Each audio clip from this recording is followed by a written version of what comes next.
UP board में class 12th में के लिए इम्पॉर्टेंट है। उस क्वेश्चन और प्रश्नों को पढ़ते हैं, देखते हैं कि क्या इम्पॉर्टेंट है।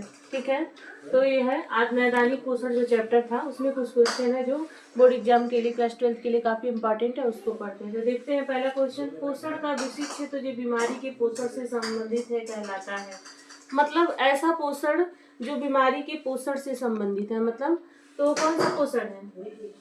नैदानिक पोषण। कौन सा पोषण है? नैदानिक पोषण। तो नैदानिक पोषण वह पोषण होता है जिसमें मरीज को उसकी बीमारी के समय आहार दिया जाता है ना, उस तरह का पोषण क्या होता है? नैदानिक पोषण। ठीक है, फिर है निम्न में से कौन सी गैर संक्रामक बीमारी है? गैर संक्रामक मतलब कि जिसमें कोई तरह का वो ना हो, मतलब क्योंकि संक्रमण से ना हो, जैसे टीबी हुआ, तपेदिक हुआ और टाइफाइड हुआ, ये सब बीमारियां क्या होती हैं? संक्रमण से फैलती हैं। लेकिन कुछ बीमारियां ऐसी हैं जो संक्रमण वाली बीमारी नहीं होती, उसमें क्या है? हृदय रोग, मोटापा, मधुमेह, ये तीनों क्या है?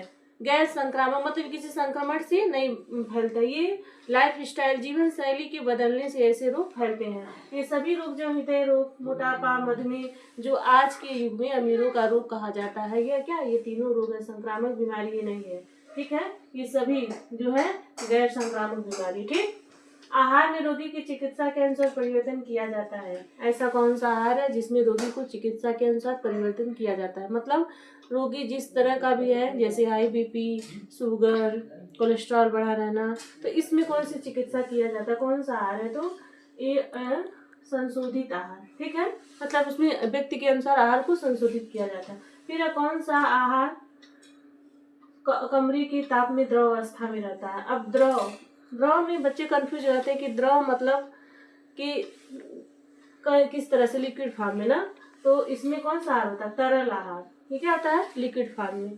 फिर है तरल आहार का उदाहरण है।